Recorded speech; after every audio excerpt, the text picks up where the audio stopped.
Oi, gente, boa noite.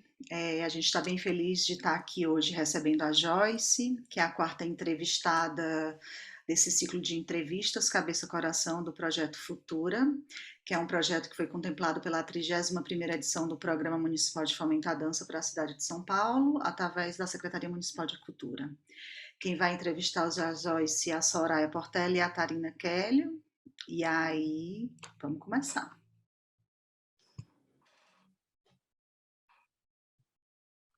Vou começar aqui. Oi, Joyce, boa noite. Boa noite. Muito feliz de poder estar com você aqui. Queria te agradecer em nome do projeto, mais uma vez, né, pela sua presença. E a gente tenta fazer uma coisa informal mesmo, de uma conversa, eu e a Soraya, a gente vai tentando, né, assim, uma entrar um pouco também na lógica da outra, e a gente tem um roteiro, mas esse roteiro é bem aberto e vai muito de acordo com a química que rolar entre a gente aqui, né? Então, eu falei um pouco antes da gente se encontrar, que eu ia relembrar aqui a Silvia Federici, porque ela, numa entrevista que eu ouvi com ela num podcast, ela fala em outros lugares também, né, que gossip era amiga, que a palavra, né, fofoca em inglês, e que depois virou uma coisa que, enfim, que tem até uma carga pejorativa, parece que é ruim, mas que no fundo tinha a ver com essa pessoa com quem você compartilhava coisas que talvez você não fosse compartilhar em lugares públicos, né? Então a fofoca, no fundo, tem uma coisa de intimidade, até dessa construção dessa intimidade, enfim. Tem um pouco de gossip nesse sentido do gossip, né? E aí, bom, primeiro para te dizer que eu sempre leio os seus Instagrams, que a gente estava conversando um pouco isso antes também, como que a gente acompanha um pouco as crônicas do que está acontecendo no Brasil e no mundo pela sua página do Instagram, que a gente fala, gente, eu não sei o que está acontecendo no mundo, eu vou na página da Joyce, porque a gente descobre o que está acontecendo, e não só, né, e com uma perspectiva sempre muito apurada daquilo que está acontecendo. E como você é uma pessoa bem ativa nas redes sociais, eu pensei em começar te perguntando uma coisa que tem a ver com a criação dentro disso, né? Que muitos anos atrás, o Boris Groys, que é um cara que trabalha com design e tal, mas um pouco também pensando nessa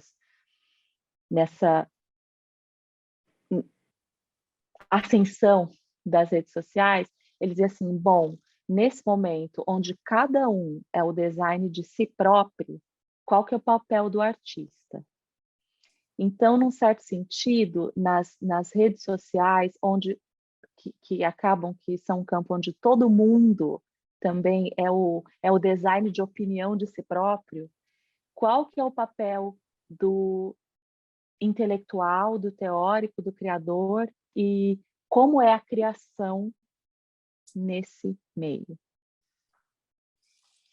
Bom, muito boa noite. Obrigada por esse convite. É um prazer estar aqui conversando com vocês. Projeto muito bacana e muito importante que vocês estão fazendo. Então, muito me honra ter sido uma das escolhidas aí para trocar essas ideias, né? Para conversar e tudo mais. Bom, a visão que eu tenho da rede social, vou tirar minha pulseira aqui, que ela é meio barulhenta. A visão que eu tenho das redes sociais é de um espaço de democratização da comunicação.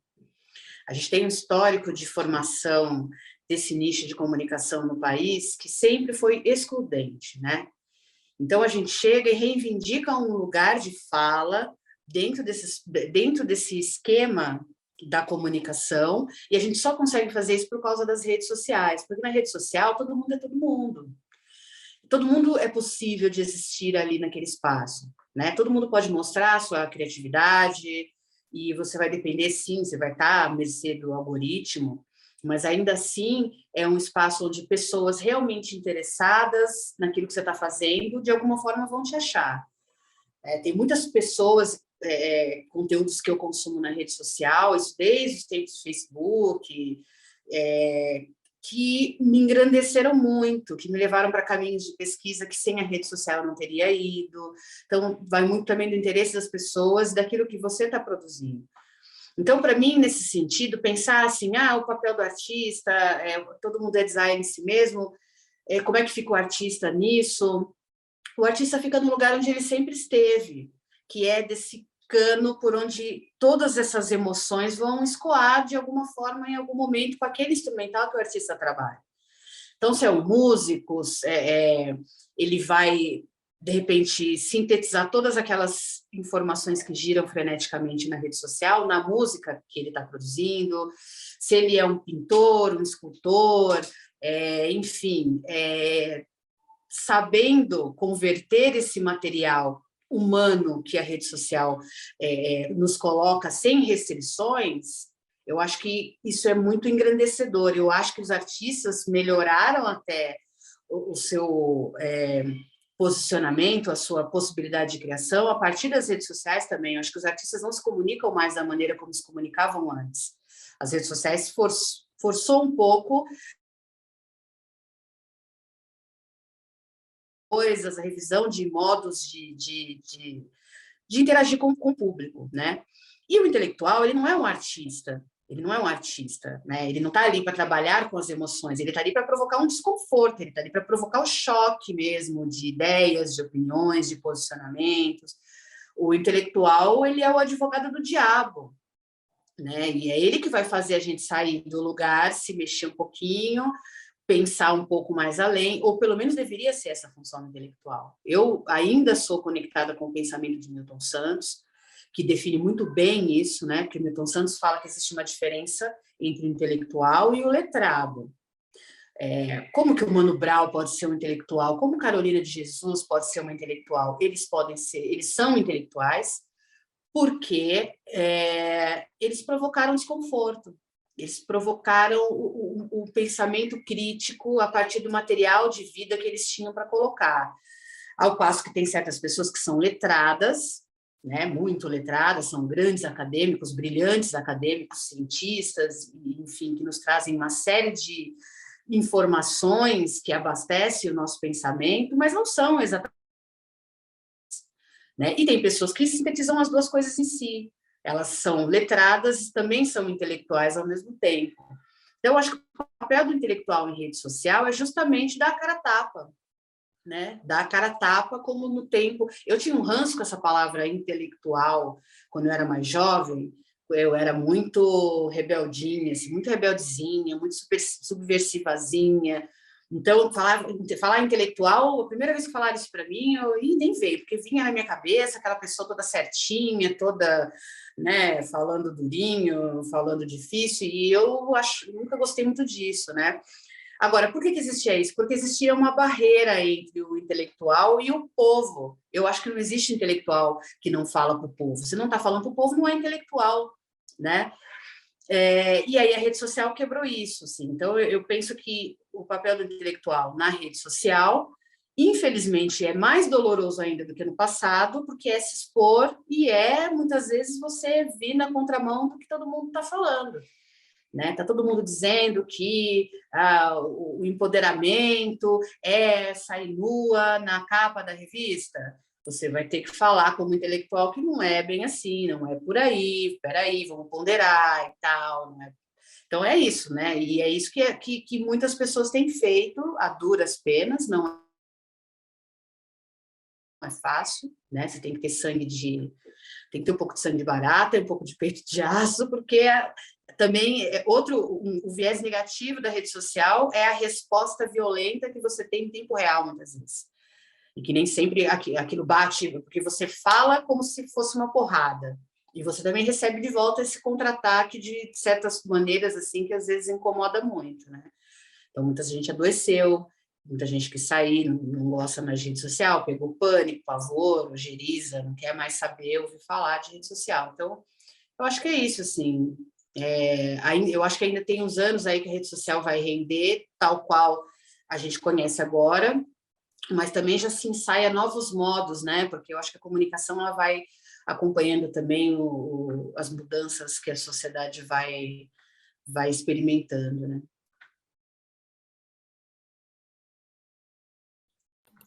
Agora vou eu aqui, você vai falando e as janelas vão abrindo, assim, a cabeçona vai ficando desse tamanho. Assim.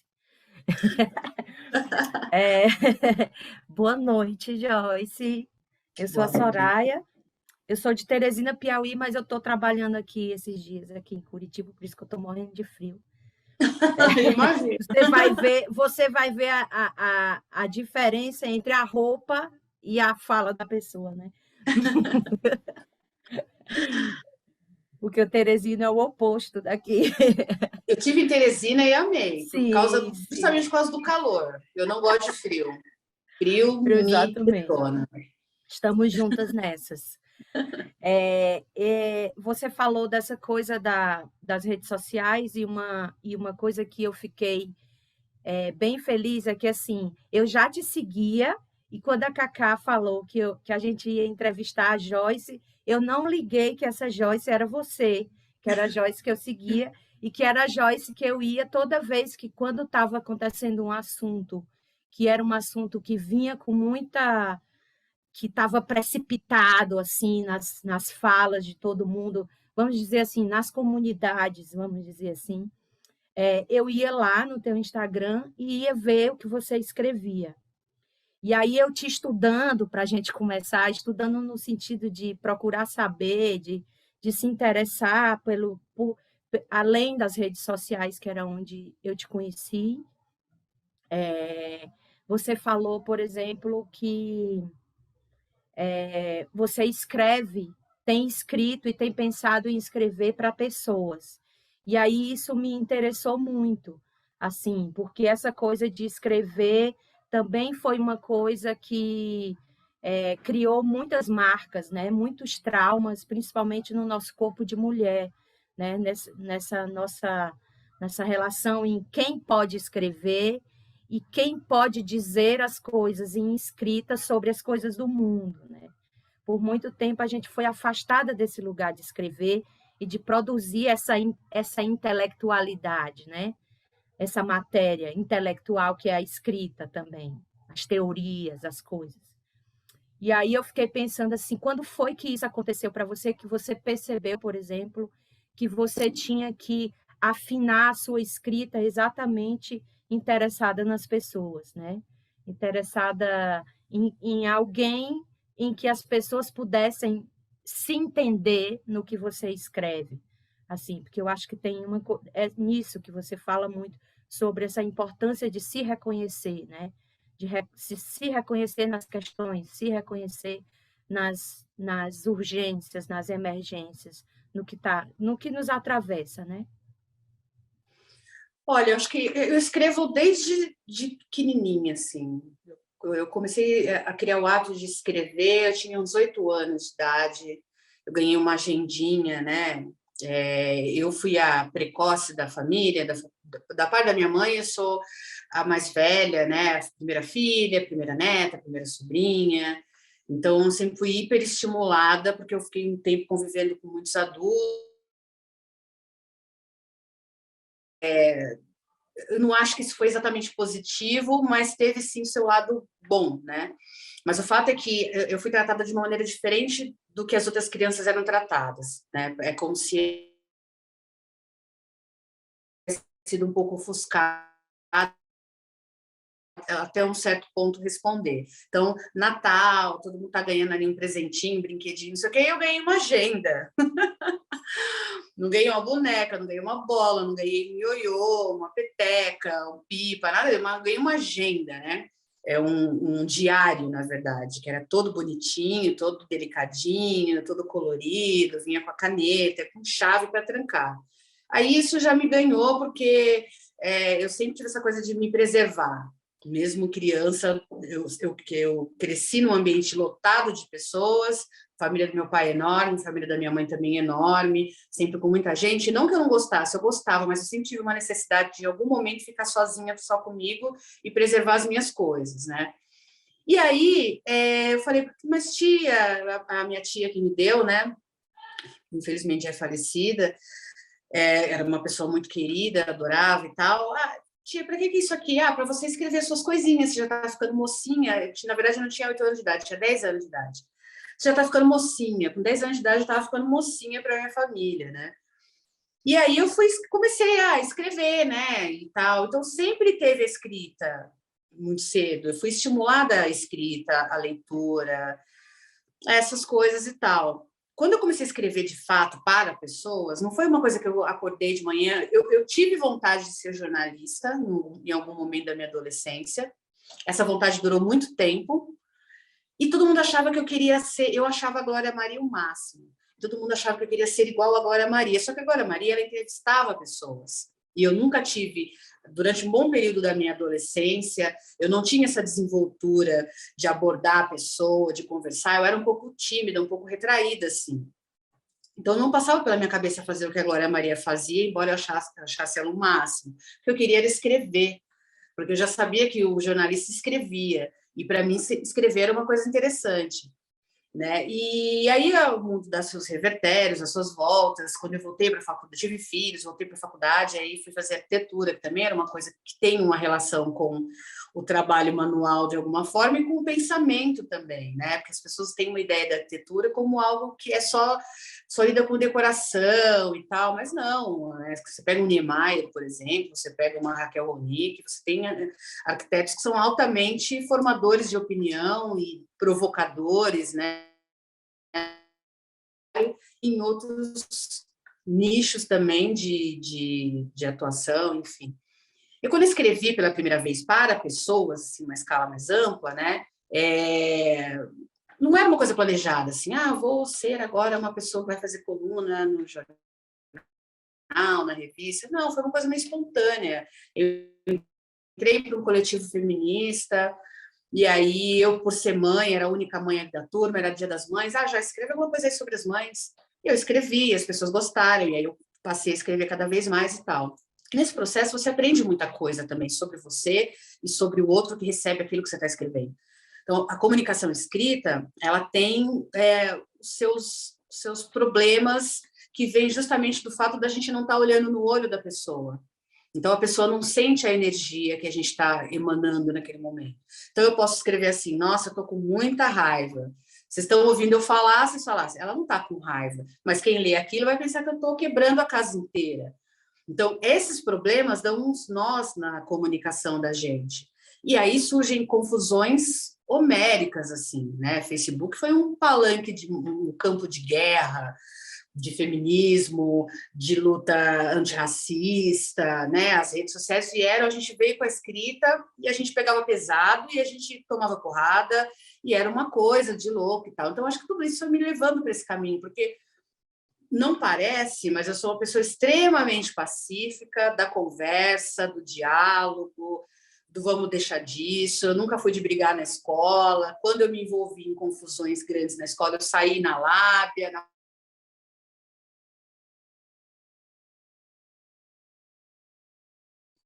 então, aquele clima de você escrever um texto e ganhar 50 inimigos, sabe?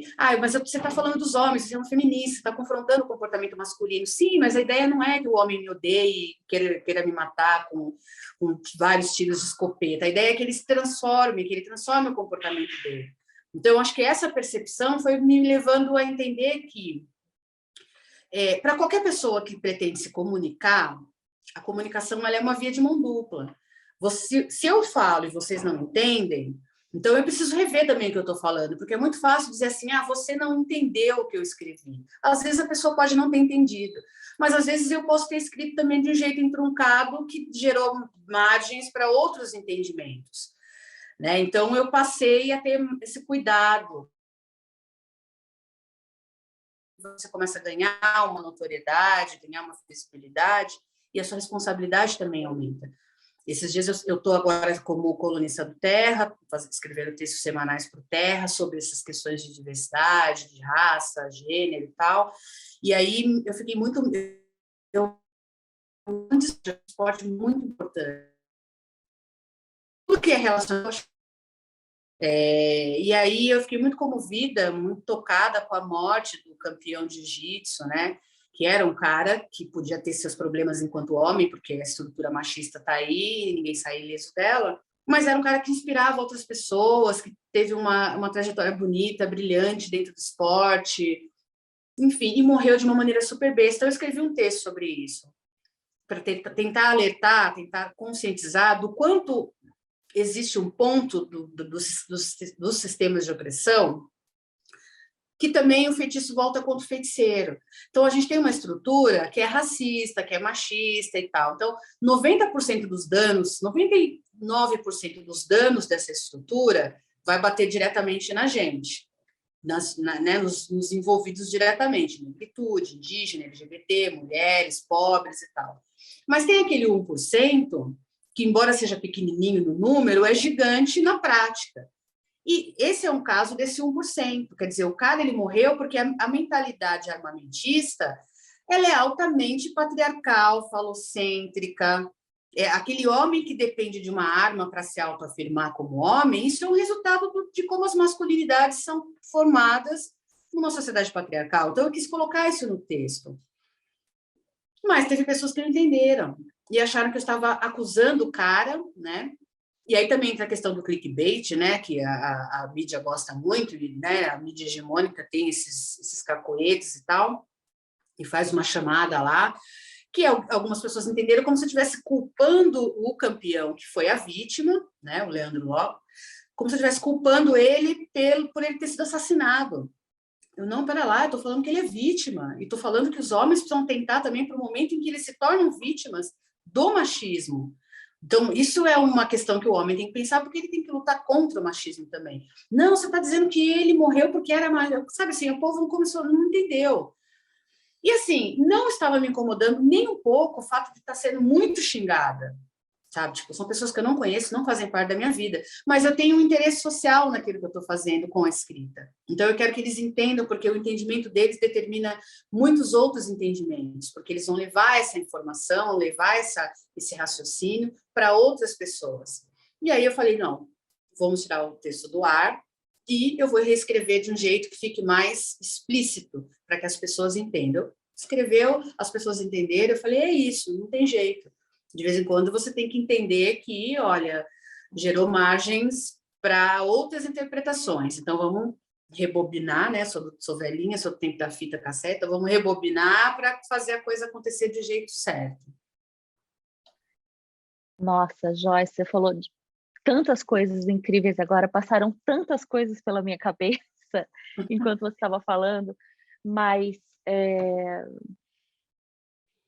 dessa coisa, né, de você ter esse, como a Soraya trouxe, né, esse cuidado de estar escrevendo para alguém e da pessoa entender aquilo que você está falando, porque, de fato, né, você trouxe várias coisas que têm ligação direta com o nosso campo aqui do projeto, que é corpo, que é relação entre corpo e mente, que é percepção, né, do mundo, porque de fato isso para mim também, toda vez que eu recebo uma imagem, uma mensagem escrita, eu penso, calma, que tom será que a pessoa usou ao escrever essa mensagem? Porque a linha, né, a palavra, ela não contempla o aspecto sinestésico emocional, a não ser que você agregue palavras ali e que nem sempre significam o que elas realmente significam. Porque, como você disse, eu dizer, eu tô com ódio, não vai experienciar como se eu gritar, eu tô com ódio, né? Eu vou sentir coisas diferentes, mas a letra não compreende. A letra escrita a gente ainda consegue fazer uma coisinha, uma dancinha com ela, mas é mais complicado. E aí também, porque é do nosso campo, eu lembrei desse cara, que é o Alvanoi, porque ele fala muito da ideia de presença como tornar algo presente, né? Então, ele vai todo numa história lá, mas o resumo é que eu penso muito a arte como isso, que eu acho que você está falando também dos seus escritos, né? Que você tem algo que você quer tornar presente, não é qualquer coisa. E se aquele algo não está presente daquela forma, vamos tentar encontrar formas de tornar aquilo presente. Bom, dando uma espiralada naquilo que a gente está conversando, mas seguindo a mesma lógica, né? Eu estava pensando uma coisa que a gente conversou um pouco antes também, que é a ideia de aliança, né? Então, sabendo isso, que tudo bem que nós somos atravessadas de formas diferentes, né, pelos contínuos da racialidade, do gênero, enfim, das, da classe, né, e de tudo isso, que a gente habita isso de formas diferentes. Então, com certeza, a gente experiencia as violências de formas muito diferentes, embora a violência esteja posta, né, acho que para todo mundo que vive num país que foi colonizado, a gente vive diariamente com a continuidade dessa violência de uma maneira que, em outros lugares do mundo, eu acho que é muito diferente. Então, para a gente tem um tempero que é muito particular, né? E eu acho que a pergunta um pouco que eu tenho e que eu te faço é sobre a possibilidade de aliança sem fantasiar uma possível homogeneidade, que ela não existe, né? Então, existe essa possibilidade de aliança? Quais são as práticas que tornariam, ou eu estou sendo muito naive, não é o momento histórico para isso acontecer? Você fala alianças entre pessoas, entre... Por exemplo, né, entre um possível feminismo que fosse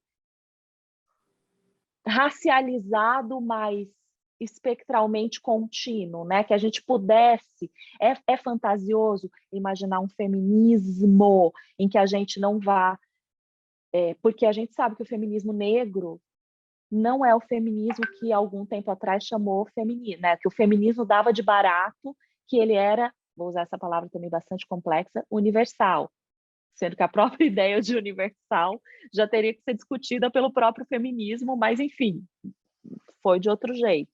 Então, eu falo mesmo numa aliança que entender que nós, embora recebamos a violência de formas diferentes, todos estamos imersos nessa violência, né? Que essa violência, ela atravessa, eu volto só para talvez deixar um pouco mais presente isso sobre o que eu estou falando, na apresentação do livro lá do Fred Moten, o cara que escreve, que faz a apresentação para ele, ele fala, bom, tem uma coisa que enquanto um homem achar que ele é legal porque ele defende o direito das mulheres, enquanto uma pessoa branca achar que ela está sendo incrível porque ela está defendendo o direito das pessoas negras, não vai adiantar. Porque essa pessoa tem que entender que ela também está fodida por esse sistema. E ele fala de um jeito, inclusive, poético, que ele usa a música, ele fala, essa pessoa precisa entender que ela também está morrendo, mais suavemente, mas ela também está morrendo. Um pouco nesse sentido. Fez sentido? Eu acho que é possível, é possível. Eu acho que todas as alianças são possíveis. Qualquer tipo de aliança entre pessoas é possível. E mais do que possível, eu acho que ela é desejável. Eu acho que ela é imprescindível. Se nós somos seres sociais, a gente precisa socializar. E socializar tem seus embates e tem seus impasses. Cada vez mais eu penso que a gente tem que discutir as questões relacionadas às opressões, né? A gente tem que discutir as questões da mulher, né? Do gênero feminino, a gente tem que discutir as questões relacionadas à raça, à classe social, a gente tem que discutir tudo isso, entender tecnicamente tudo isso, mas a gente não pode em nenhum momento desconectar isso do nosso humano, do nosso lado humano. Eu acho que isso é uma cisão que vem sendo feita meio que instintivamente. A gente não percebe muito que a gente está lutando por causas que, no fundo, estão relacionadas, acima de tudo, a pessoas, sabe? Então, nós temos as nossas limitações humanas. É difícil para a gente, é uma ignorância nossa, é uma involução nossa, não aceitar a diferença, ou olhar para o diferente de uma maneira meio... Nós somos condicionados a isso, é fato, é histórico, a gente foi condicionado a esse tipo de postura. Mas, justamente por saber que a gente foi condicionado, que a gente já devia estar se mexendo para mudar essa questão dentro da gente. A gente ainda é muito limitado. Fala-se em diversidade, fala-se muito em diversidade, mas ninguém está assimilando de fato isso. O outro ainda causa um estranhamento. Por isso que a gente vê uma polarização política, né? Ah, mas o outro tem uma opinião. Quando você vai ver, existe um espelhamento ali dos dois lados, que estão tendo a mesma postura, só que em polos diferentes, né?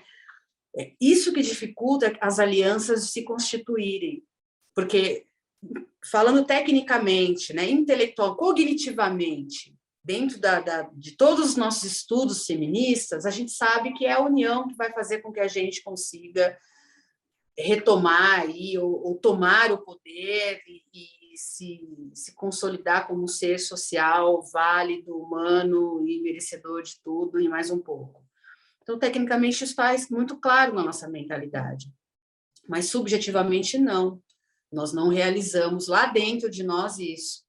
Então, a pessoa, muitas vezes, ela olha para a outra com uma superioridade, né? E ela vai tratar essa outra como uma... Porque, assim, eu, como psicanalista, né, que eu estou aí nos caminhos da psicanálise e tal, a gente aprende o seguinte: o que está no seu inconsciente, ele vai sair, de um jeito ou de outro. Você recalca daqui, mas ele foge e vai pelo outro canto ali.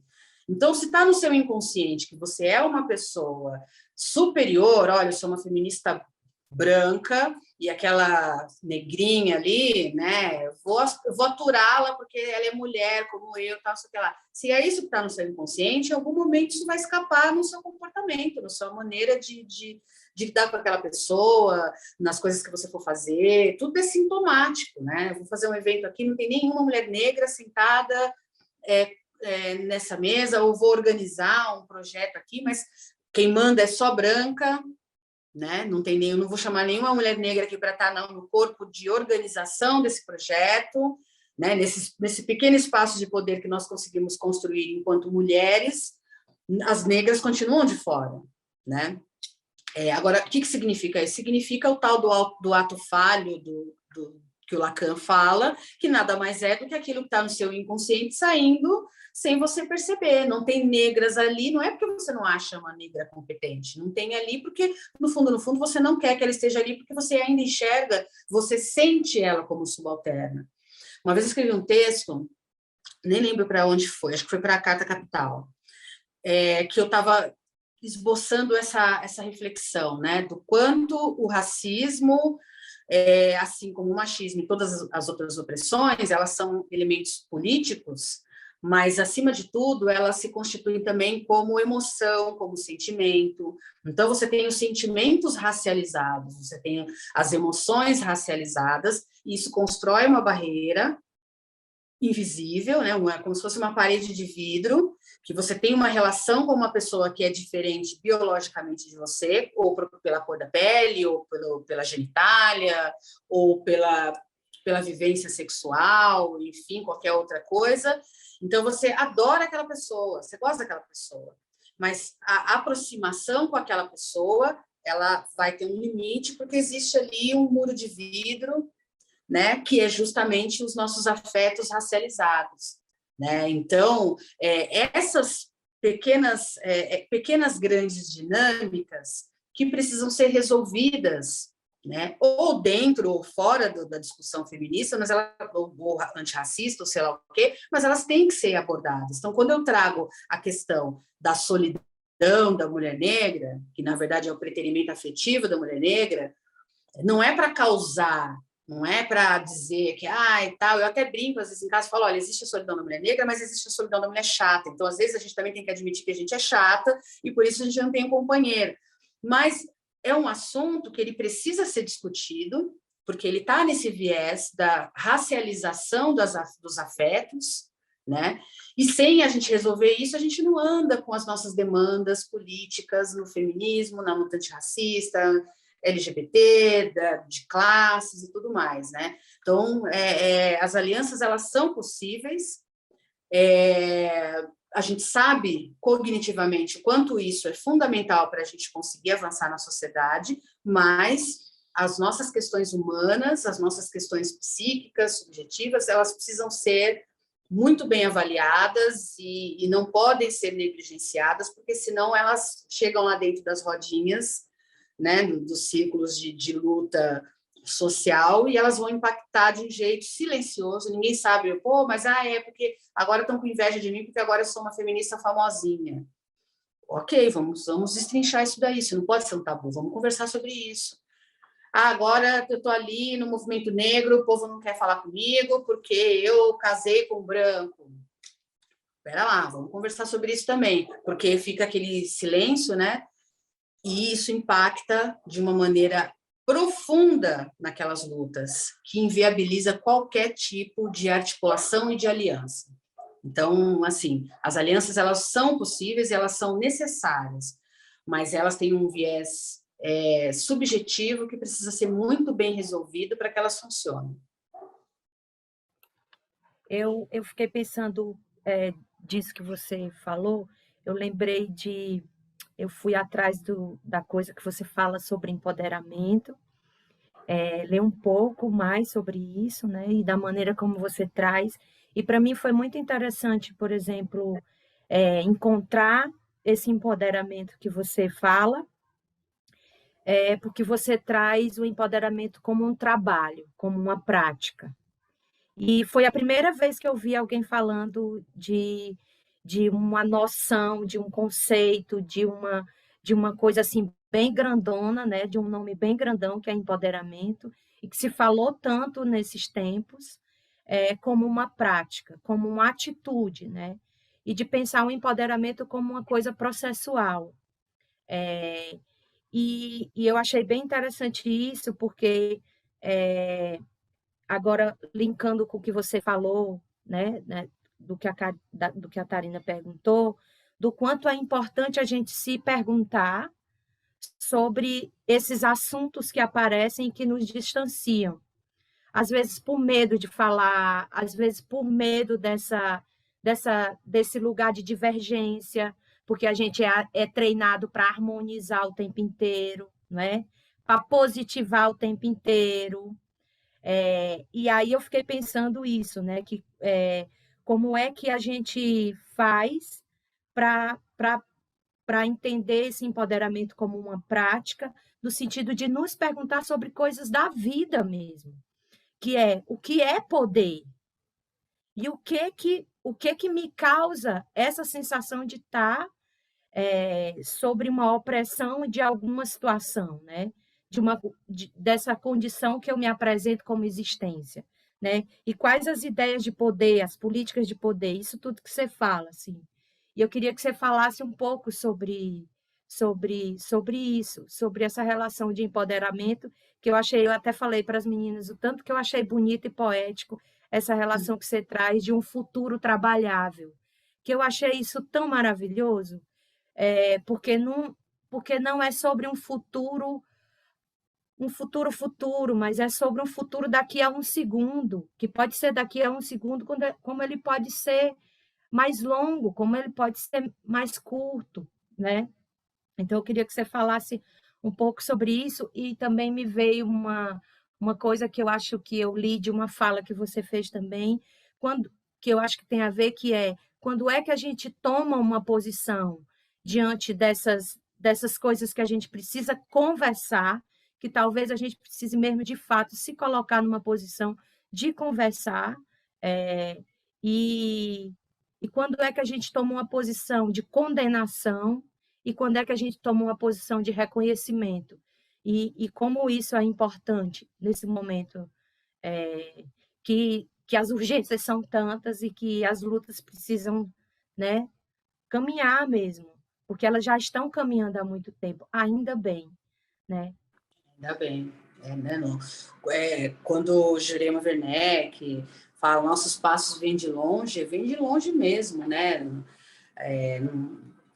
Seria uma grande arrogância da nossa parte achar que nós, se a gente tem um boom do feminismo, do movimento negro, da luta LGBT, né? Nesse momento, isso é uma coisa que está sendo preparada lá atrás.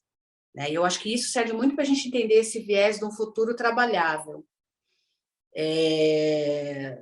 A gente, nesse momento, né, os capitalismos vão vindo aí, eles vão mexendo com a nossa percepção, brincando com a nossa percepção, e essa coisa do imediatismo, sabe? É para ontem, tudo é para ontem. Não tem nada que possa ser para ontem, né? Tudo é um processo, você vai trabalhando lentamente, a tentativa e o erro vão surgindo, e você vai aprimorando, você erra aqui, aí você conserta ali, aí você percebe que aquilo podia ser um pouco melhor, você vai fazendo. É isso, você vai trabalhando, não tem fórmula mágica, não tem... nós não somos a Dini é um gênio, né, que mexe o narizinho, mexe o rabinho e tudo está resolvido. Infelizmente, a gente tem que trabalhar, e a nossa mentalidade é programada para o imediatismo, né? Tem que acontecer amanhã, ou a gente a gente perdeu a conexão com o passado, no sentido de olhar e falar, cara, o que as nossas mais velhas passaram para que a gente estivesse aqui hoje? Porque falar em ancestralidade, todo mundo está falando, né? Ancestralidade, mas como é que a gente está lidando com essa questão da ancestralidade? É uma coisa que me preocupa, porque as pessoas vão esvaziando as questões de uma forma que tira da gente esse pequeno poder, que é lidar com esses instrumentais que vão surgindo. A ancestralidade é um conceito incrível, né? E agora ele é incrível justamente porque quando a gente pensa na nossa ancestralidade, a gente olha para trás e pensa, por exemplo, que eu fui a primeira mulher da minha família a ter um diploma universitário. E aí, lá atrás, a minha avó trabalhou na lavoura de café, e ela trabalhou grávida, e ela fazia o próprio parto, e ela voltava para o trabalho. Então, quer dizer, esses avanços, quando a gente olha para trás e vê, você fala, poxa, eu sou uma pessoa especial, porque eu vim de pessoas especiais, que prepararam todo um território para que hoje eu estivesse aqui, falando com mulheres, trocando informações, me fortalecendo, falando com outras pessoas e tudo mais, né? Então, assim, empoderamento, quando eu fui pesquisar mais a fundo, né, que outra questão do imediatismo é isso, né? As pessoas leem 3 linhas e, opa, já sou especialista. Aí, empoderamento, todo mundo está empoderado, está todo mundo muito empoderado, só que de repente a Marielle aparece assassinada com 4 tiros no meio da cara, no centro do Rio de Janeiro. Então, que empoderamento é esse? Não é empoderamento, porque se a gente tivesse entendido, não que a Marielle não tivesse morrido, não é isso, né? Mas é entender o que é, para a gente poder usar de maneira consciente e estratégica, para que um dia a gente não tenha mais, a gente não perca mais uma Marielle. A gente perde quantas Marielles por dia? Perde muitas ainda. Agora, quando a gente compreende, por exemplo, vamos falar de empoderamento de um jeito certo, de um jeito sério, né? Então vamos lá. Da onde surge o empoderamento? Surge de Paulo Freire. Paulo Freire, nosso Paulo Freire. Ele é o cara que planta ali uma semente do empoderamento. Muita gente não sabe. Muita gente está falando, pessoal da direita falando em empoderamento, que eu empoderei, e falando mal do Paulo Freire. Como assim, né? Olha o nível que a gente fica de desinformação. Então, o start do empoderamento é o Paulo Freire. Ele vem com a teoria da conscientização crítica, né? E ele usa pouco essa palavra empoderamento, porque ele era um visionário e ele sabia que isso poderia dar problema no futuro, porque as pessoas são preguiçosas, não querem pesquisar, acho que ele já previa alguma coisa. Então, ele abandona o uso da palavra num certo momento. Em um livro só ele cita empoderamento, acho que umas 15 vezes, 16 vezes e tal, né, para tentar colocar essa coisa da teoria da conscientização crítica. Quando você fala em empoderamento, a primeira coisa que você tem que pensar é que o poder, tal qual nós conhecemos, ele é um conceito que já nasceu comprometido com a opressão. Porque o poder, tal qual nós conhecemos, ele tem que necessariamente ter alguém acima e outro abaixo. Quem está embaixo vai sustentar quem está em cima. Quem está em cima vai pisar em quem está embaixo. É a tal da hierarquia. Isso é tão profundo, né? O Foucault ele aprofunda muito nessa reflexão, porque isso vai se ramificando por todas as instituições sociais. Então, quando você pensa na ideia do casamento heteronormativo, tem lá o marido e a esposa. O marido é o que manda mais, a esposa é a que manda menos. Então, você já criou uma hierarquia. Quando você pensa em termos de religião, você tem o padre fica no altar, ele vai ficar acima do restante das pessoas que estão ali. Então, já tem uma ideia de poder colocada ali, né? Aí, quando você pensa no professor, o professor está no lugar da escola de destaque. Quando você pensa na educação com bases afro, né, nas culturas africanas, né, você pensa, por exemplo, em Nigéria, Angola, sei lá, Moçambique, as pessoas sentavam, né, vamos fazer uma roda aqui, e tem um griot no meio, passando as narrativas, as oralidades, né, para as pessoas ali, de uma maneira igualitária, e é como se todo mundo estivesse abraçando ele ali. Né? As coisas, elas não são desconectadas de um significado mais amplo. Então, quando você tem um professor isolado na frente de uma sala, todo mundo olhando só para ele, ninguém pode olhar para o lado, só para aquela direção ali. Você está reforçando uma ideia hierárquica de poder. Então, vamos discutir poder, se a gente continuar com esse poder que é verticalizado, sempre vai ter as relações de opressão. Agora, quando a gente começar a pensar em uma forma de vivenciar o poder de forma linear, todo mundo pode, todo mundo está no mesmo patamar, aí a coisa começa a ficar diferente, porque aí como é que vai oprimir? Não vai ter opressão aqui, né? Aí a relação fica igual, fica linear. E aí você tem um processo para você chegar na capacidade de praticar isso de fato. Você tem que ter um fortalecimento, você tem que ter uma transformação de ideias, de pensamento, você vai trabalhar a sua psique, então você tem o pilar psicológico do trabalho de empoderamento, você tem o pilar econômico, porque, eu sou comunista, eu sou socialista, eu sou anarquista, pode ser o que você quiser, mas a sociedade continua sendo capitalista, infelizmente. Então, você tem que andar por essa selva capitalista que já está consolidada, desde antes da gente chegar aqui, né? Nasci, já era assim o sistema. Então, você tem que se virar, porque sem dinheiro, o que eu vou fazer sem dinheiro? Tem que fazer. Tem mulheres aí que não se livram de situações de violência doméstica porque não tem como custear a sua própria vida, porque depende do marido, né? Então, como você vai falar para você, não, dinheiro não importa? Infelizmente, o dinheiro importa e a gente tem que achar caminhos para ter esse dinheiro de uma maneira que contraria um pouco a lógica capitalista, que é uma lógica que também entra nessa ideia de hierarquia entre pessoas. Aí você tem o fortalecimento, uma reestruturação cognitiva. Para poder entender tudo isso, eu preciso me abastecer intelectualmente. Então, eu tenho que consumir livros, palestras e tal. Aí você tem o fortalecimento político. Angela Davis fala e a gente abaixa a orelha para compreender. A política não se restringe ao Congresso Nacional, às casas legislativas, aos partidos e tal. Não, a política vai muito além. Respirar é um ato político, levantar da cama de manhã e decidir trabalhar ou se matar é um ato político, o que você compra no supermercado ou não compra no supermercado é um ato político, a gente faz política o tempo inteiro. Política é um modo que a gente organiza a nossa vida e como a sociedade organiza todas as outras vidas que estão ali convivendo tangencialmente. Então, e aí você tem todos esses viés para trabalhar no processo de empoderamento. Isso sendo trabalhado, você se torna uma pessoa empoderada. Né? E o que significa ser empoderado? Significa ser livre? Não, ser empoderado significa que você criou uma consciência profunda a ponto de entender exatamente quem você é, socialmente falando, qual o lugar que você ocupa, quais as implicações que esse lugar que você ocupa trazem para a sua vida, como que você vai conseguir se livrar disso, como você vai conseguir ajudar o seu grupo que está nesse processo de descoberta disso tudo, porque você não desconecta o empoderamento, o individual do coletivo, né? Sozinho nós somos muito legais, mas juntos nós somos imbatíveis. Então, é simbiótico. Eu me empodero e aí eu sou um a mais dentro da minha comunidade, apto a traçar um caminho de trabalho, outro trabalho, de transformação social.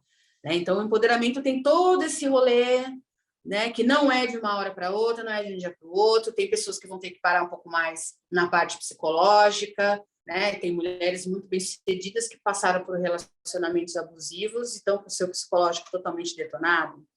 Tem pessoas que estão com o seu psicológico bacana, mas não sabem como podem atuar politicamente dentro da estrutura para fragilizar, para tensionar, para virar de pernas para o ar aquilo que a gente precisa transformar. Né? Então, tem todas essas questões. Agora, a última coisa que você me perguntou foi dessa coisa de quando a gente saber quando vai para o arrebento e quando você dá põe o pé no breque. Seria mais ou menos isso? Então, eu acho que aí vem muito da sensibilidade. Eu acho que não, porque o que eu falei, o break, para mim, vai muito quase como alisar a pessoa. No Nordeste, a gente chama assim, pelo menos lá na Terezinha, a gente fala, não alisar ninguém, tipo assim, não deixar suave para ninguém, né? É, eu acho que não é isso, mas é assim, porque às vezes eu sinto que a gente está sempre entre essa condenação e o reconhecimento. É quase como se a gente tivesse atuando nessas duas posições, nos processos de vigília, enquanto a gente está menos nesse lugar que você fala, de entender quais são os aspectos mesmo da vida mesmo. Porque se eu chegar para minha mãe, que tem 78 anos, uma mulher de Brasil profundo, chegar para ela e disser, mamãe, você tem que se empoderar, é quase como se eu deixasse de reconhecer nela todo o, todo o caminho que essa mulher fez, inclusive para eu ser quem eu sou como mulher hoje. Como Nordestina, eu que estava falando estuda, dessa coisa né? da ancestralidade, né? Eu acho que a Exatamente. gente está num momento em que tem muitas pessoas novas, desconectadas do passado, e assim, né? A Bell Hooks tem um conceito que eu gosto muito e que eu acho que cabe para o momento.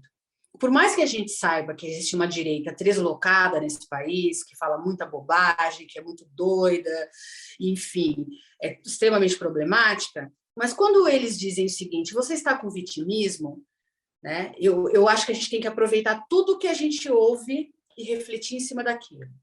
Porque nem toda crítica é dispensável, nem toda crítica é para te ofender, apenas para te ofender, para te provocar. E mesmo quando uma coisa é para te ofender, às vezes você vira a chavinha ali, pega aquilo para você e você consegue transformar aquilo, converter aquilo num bônus para você mesmo. Então, quando eu falo dessa questão do vitimismo, né? Eu sei muito bem que lugar que eles querem colocar a gente, mas a gente se põe nesse lugar também sem prestar atenção.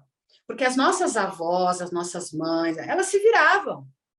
Elas não tinham esse monte de livro, elas não tinham essas referências intelectuais, elas não tinham esse assunto sendo discutido na televisão, mas isso não significa que elas eram totalmente submissas. Em muitos casos, significa que as estratégias de luta delas eram outra. E que a gente precisa compreender essas estratégias, não dispensar, achar que é bobagem. A minha avó, ela tinha que esperar o meu avô dormir para pegar a carteira dele, pegar o dinheiro da carteira dele e tal, não sei o quê. No dia seguinte, ela fazia isso com tanta precisão, com tanto jeitinho, que no dia seguinte ele acordava e nem desconfiava que ela tinha pego o dinheiro dali. Pô, isso é uma inteligência, isso daí, sabe? É uma inteligência, é uma estratégia inteligente. Ela não podia com a força, ela ia com inteligência.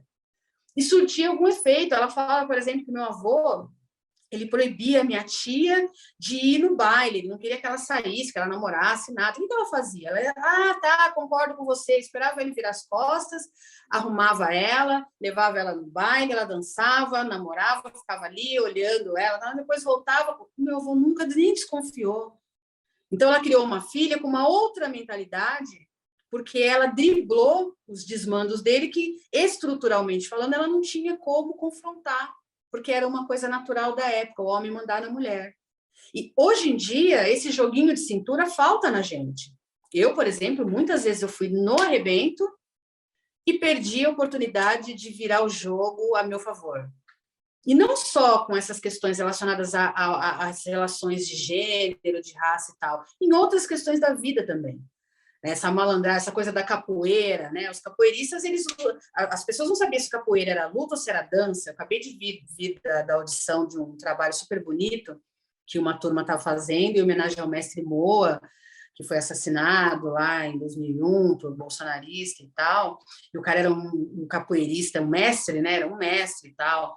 E a capoeira é uma coisa extremamente educativa para a gente.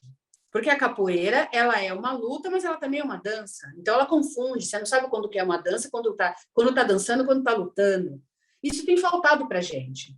Né? A gente tem que retomar isso que os nossos ancestrais deixaram para a gente. Olha, o negócio é o seguinte, às vezes você tem que dançar e às vezes você tem que lutar. Então, você vai confundir o olhar do opressor. Então, de vez em quando, você vira o jogo a seu favor na malandragem. Isso é uma coisa que a gente tem deixado de lado, não tem aproveitado por pura arrogância intelectual. né? Porque, não, mas eu me formei na academia, eu sou uma acadêmica, eu sei, porque... Aí você taca 1000 conceitos ali. E, no fim das contas, você cai num relacionamento abusivo, que não consegue se livrar dele. Você é esmagada por aquele relacionamento abusivo, mesmo com todas as teorias que você estudou, mesmo com tudo que você conseguiu construir, independência, não sei o que lá, você é uma mulher oprimida dentro da sua própria casa. Né? Você não consegue nem ter espaço para respirar, para tentar articular uma fuga daquela situação. Você precisa de alguém para vir e te resgatar. Mas as nossas avós, elas tinham caminhos, elas tinham estratégias, né, que funcionaram muito bem para elas terem uma vida um pouco melhor. Então, assim, nós temos muitos recursos hoje em dia que são muito importantes e que nos servem muito, mas vale muito a pena a gente olhar para o passado e tentar compreender como que a subversão, como as mulheres, mesmo não sabendo o que era feminismo, como é que elas conseguiam subverter alguns sinais de opressão na vida delas, como é que elas conseguiam ali se virar de alguma forma, porque eu aprendi a ser feminista com as minhas avós, Elas nem sabiam que feminismo, o que é isso? Eu não sei do que se trata, nenhuma delas estudou nem nada. Mas as lições que elas me deram sobre como se lida com as masculinidades, eu carrego para a vida inteira e, né, assim, eu não gosto muito de falar isso, mas eu fui casada e eu não passei por metade do que eu vejo muitas mulheres por aí passando, porque as minhas avós me ensinaram que eu tinha que me impor desde o começo. Ou você não depende de um homem para ser feliz inteira. Então, você se impõe. Se ele não aceitar, você cai fora. E vai viver a sua vida sozinha, porque pode ser que seja mais feliz para você. Né? Então, acho que está faltando a gente olhar um pouco para as nossas avós, sim, enfim. Suas avós foram maravilhosas, hein? Muito Estamos maravilhosas, precisando. nossa. Eu fiquei, Maravilhosa. eu fiquei pensando, enquanto você estava falando, inclusive nessa coisa das avós, né? Porque acho que isso enfim, tudo é complexo hoje, né? Porque, como você falou, tudo que a gente diz pode ser facilmente cooptado e sequestrado para dizer algo que não foi nem o que a gente intentou naquele momento, né? Mas mesmo quando a gente pensa em feminismo, pensar hoje na palavra mulher, né? Dizer mulher, dependendo do contexto, de coisas que você agrega a essa palavra, pode gerar já um monte de coisa em cima dela também, mas de alguma forma, historicamente falando, nessa coisa do cuidado, né? Que sempre foi nos relegado a nós, né, ou pelo menos nessa história de sociedade que a gente conheceu, como que eu fiquei pensando nessa coisa que você falou do empoderamento, né, que tem uma diferença muito grande, e eu estava lendo alguma coisa uns tempos atrás também, né, do poder sobre em relação ao poder para. E acho que isso que você conta das suas avós me leva muito nessa ideia do poder para. Né? Então, é ter poder para fazer uma coisa. E nesse sentido, é a potência, não é o poder sobre o outro. Então, a gente não está interessado no poder sobre, a gente está interessadas no poder para, porque é o que vai promover a nossa vida. Fiquei muito viajando também, como você traz sempre, né, desde lá, nessa nossa conversa aqui, você trouxe várias vezes algo que é da escala da vida, que é da escala do subjetivo, mas que está continuamente. Não dá para separar. O fato é que o que eu como, o que eu leio, com quem eu transo, sim, transformam a forma pela qual eu vejo o mundo, né? E com os meus amigos desde a infância, etc, etc, etc.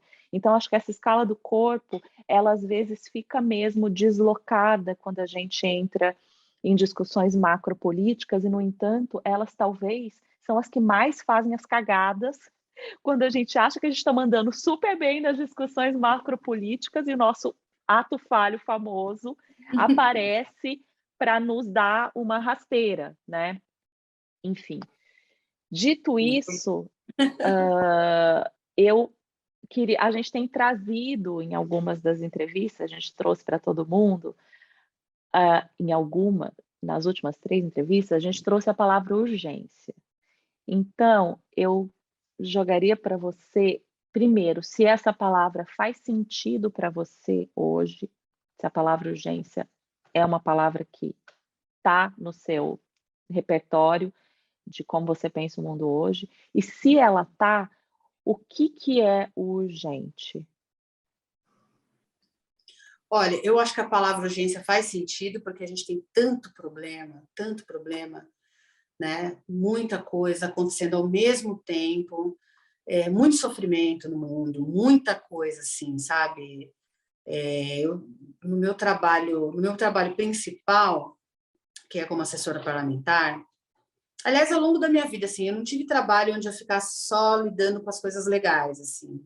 Adoraria poder lidar só com arte, com dança, com música, essas coisas são tão boas, que são trabalhosas também, claro, né? Tá aí vocês que não me deixam mentir, são trabalhosíssimas, mas é um trabalho um pouco mais feliz, né? Digamos assim. Ao longo da minha vida, eu sempre trabalhei com a miséria, com a pobreza, com o sofrimento, da minha cara, assim, cara a cara, você ficar cara a cara ali, tanto quanto como arquiteta, como urbanista, né? Que eu trabalhei como urbanista, fazendo regularização fundiária, remoção de famílias, regularização de favela, que é a parte pesada do trabalho de um arquiteto urbanista e tal. Trabalhei em hospital psiquiátrico, lidando com pessoas ali excluídas, abandonadas pela sociedade, tentando se reinserir, enfrentando todas aquelas questões que a gente conhece muito bem e tal. Então, sempre tive de cara com o sofrimento. Não consigo me livrar, sair disso. E hoje em dia, como assessora parlamentar, a mesma coisa. Eu vivo esse ambiente, porque eu trabalho com um vereador que o carro-chefe de atuação da vida política dele é direitos humanos. Inclusive, é por isso que eu estou lá. Então, você vê todo o sofrimento do povo, a fome, a miséria, o frio, uma série de coisas e tal. Então, falar que urgência é uma palavra que não faz sentido seria leviano da minha parte, né? A urgência nesse contexto dos direitos humanos, né?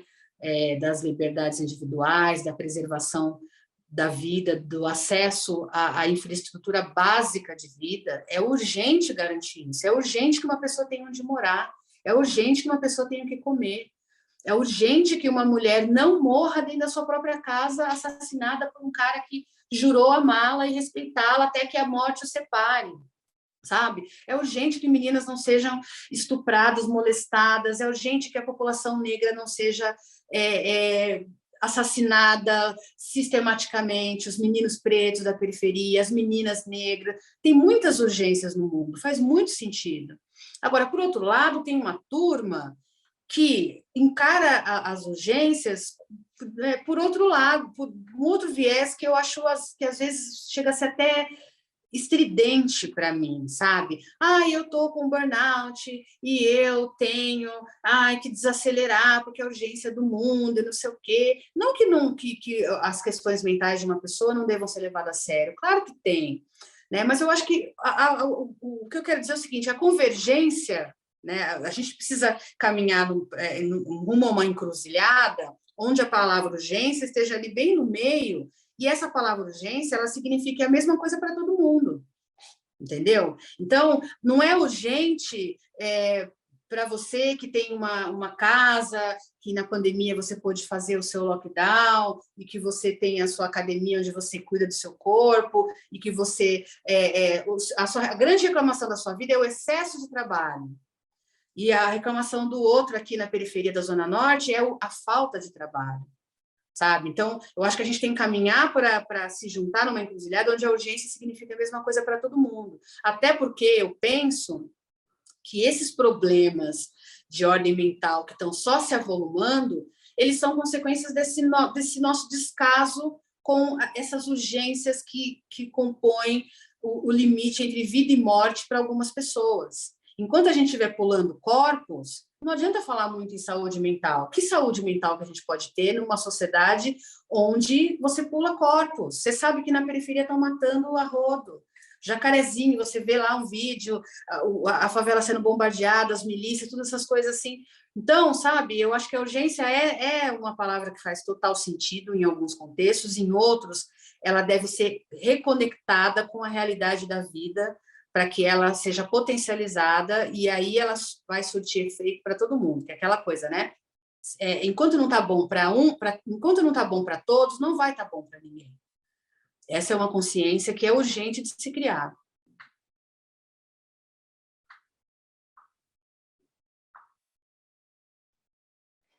Joyce, então, bom, para finalizar o nosso dia de hoje, não sei se você ainda tem algo que você queria falar, mas eu queria te agradecer muito, assim, né, Soraya? Foi incrível Sim, para gente. A gente poderia, olha, o que acontece é que a gente poderia ficar aqui muitas horas, né? Você sabe, mas como, enfim, eu como disse para as meninas, meu Deus, essa mulher tem muito assunto para a gente conversar, porque a mulher é arquiteta, é urbanista, é curadora, é escritora, é psicanalista, é coisadona. Então, assim, tem a gente muitos assuntos que... tem que pensar para o futuro fazer em capítulos, né? Mas Fazer eu a queria entrevistada por muito capítulo. perguntar uma coisa, eu queria muito perguntar uma coisa. Quando, quando nasce, e eu digo nascer, nascer como algo que brota a todo momento, porque eu acredito que o que a gente faz é, é fazer corpo o tempo inteiro, fazer esse corpo que para viver nesse mundo agora, né? Agora, aqui é daqui a um minuto, daqui a 2 segundos agora. E eu queria perguntar para você, nesse sentido de nascer que eu falo, quando nasce uma mulher arquiteta, urbanista, curadora, psicanalista, interessada em pessoas, o que que isso altera no mundo? O que que isso constrói de corpo no mundo? O que que isso constrói no mundo como corpo? Eu fiquei com vontade de perguntar isso para você. Nossa, que pergunta complexa. Que pergunta linda, né? Olha, eu acho que isso constrói no mundo um caminho de uma opção de caminho de transformação. Eu sou uma pessoa muito orgulhosa com a vida que eu levo hoje em dia, com a possibilidade que eu sou espiritualista, né? Meu caminho de exercício da fé é Umbanda, mas eu tenho uma paixão aí pelo melhor de todas as religiões. Então, eu acredito que nada na vida da gente é por acaso, que se você atravessa o caminho de alguém, você tem que, de alguma forma, deixar algo bom plantado ali, independente da pessoa sentir que você plantou ou não. Então, eu sou muito grata pela oportunidade de poder plantar coisas boas no caminho das pessoas, ainda que muitas vezes soe como as pessoas falam assim, nossa, eu tomei um tapa na cara agora com isso que você escreveu, né? Mas eu sei que é uma maneira carinhosa de dizer que de alguma forma mexeu com elas. E é como se eu devolvesse para o mundo aquilo que um dia também fizeram por mim. Porque todas essas referências que eu carrego, que me inspiram, né? Lélia, Sueli Carneiro, Milton Santos, as minhas avós, a atriz de Hollywood, a vocalista da banda de pós-punk que eu sou apaixonada, todas essas mulheres e homens, muitos homens, Paulo Freire e tal, todas essas pessoas, elas me libertaram, assim, sabe? Eu não sou uma pessoa presa ao senso comum e não me obrigo a seguir uma linha de pensamento igualzinha, né? Então, quando uma pessoa se conecta comigo, é esse o incentivo que eu vou dar para essa pessoa. Pensa fora da caixa, não adota para sua vida aquilo que o senso comum está tentando enfiar a goela abaixo. Então, eu acho que é isso que dá para construir no mundo, né? Um caminho de descoberta e de autolibertação em algum nível. Acho que é isso. Que vocês também fazem, porque trabalhar com o corpo, trabalhar com a arte, isso é altamente transformador, assim. As minhas grandes referências de pensamento, elas vêm muito da arte. Elas vêm muito da emoção que um quadro me desperta, que uma dança me desperta, né? O corpo é altamente comunicativo, né? O dançarino, o esportista, o capoeirista, enfim, são todos intelectuais orgânicos também, porque eles estão usando o corpo como instrumento de transformação, de provocação, né? Então isso, assim, estamos aqui no mesmo barco, que é esse barco de provocar transformações no caminho das pessoas que de alguma forma cruzam com o nosso, né? Acho que é por aí.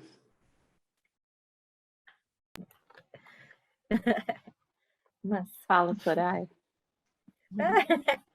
eu estou aqui pensando.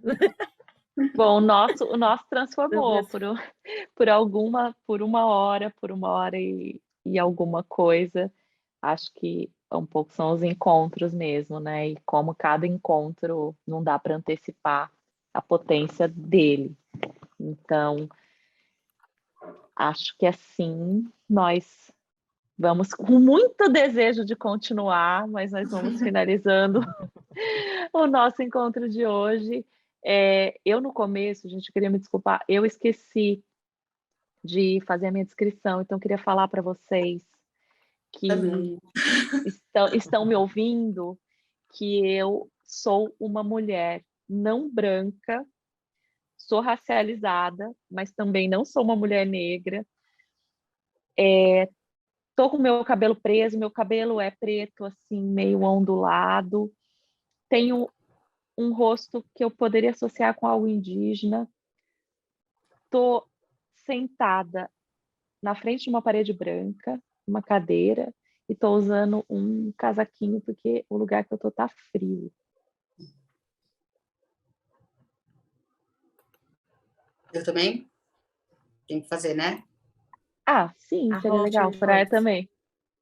Né?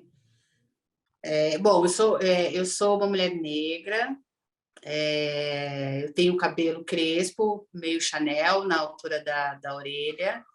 Estou com uma camisa preta, uns colares dourados. Estou com batom vermelho e unhas vermelhas. Estou sentada numa poltrona amarela. Atrás de mim tem uma parede roxa e uma outra parede azul. Dá para ver uma cortina branca. E tem 2 quadros também do meu lado, quadros pequenos, com uns traços preto e verde.